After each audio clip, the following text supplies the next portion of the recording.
Курение снимает стресс и даже снижает вес. Аргументов в пользу сигарет у курильщиков немало. У врачей аргумент всего один, но зато убедительный. Курение убивает. В 20 веке эта смертельная привычка забрала жизни более 100 миллионов человек. Сейчас каждый день в мире погибают около 14 тысяч. В среднем курение отнимает 10-12 здоровых лет жизни. С 60-70% пациентов, которые приходят к нам, из них в основном мужчины и, естественно, те, которые курят.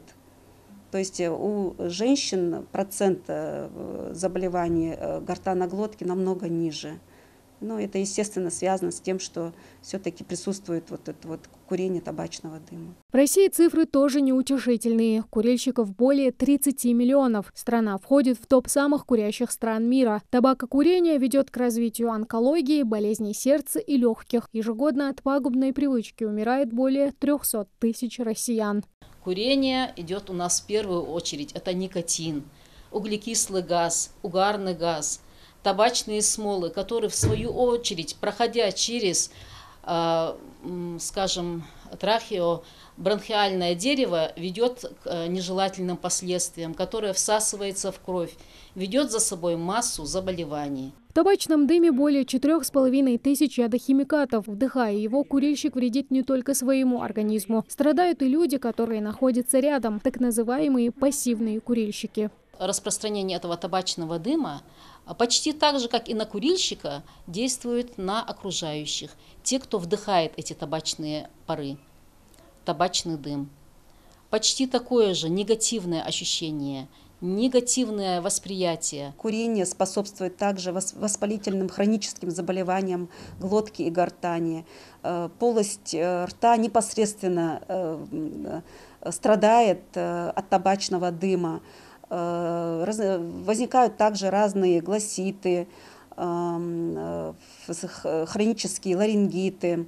И в последующем это все переходит в нижележащие отделы, то есть уже и на бронхи, и на легкие. Никотинозависимость находится примерно на одном уровне с алкоголем, говорят специалисты. Ее даже принято считать одной из форм бытовой наркомании. Привыкание происходит уже со 2-3 приема, и с каждой новой дозой сила зависимости возрастает. Специальные пластыри, жевательная резинка, спреи, таблетки и не только. Отказаться от сигарет сложно, но реально. Для профилактики, естественно, должна быть сила воли у больного, потому что есть люди, которые очень долго курят, и избавиться очень сложно бывает.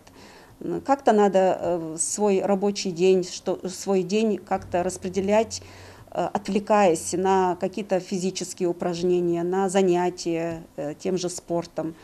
Может быть, воспользоваться каким-то хобби. Сбалансированное и богатое витаминами питание, а также обильное питье должно помочь организму очиститься от вредных токсинов. Стремление вести здоровый образ жизни и полный отказ от курения – вот что может уменьшить риск развития различных заболеваний, объясняют медики.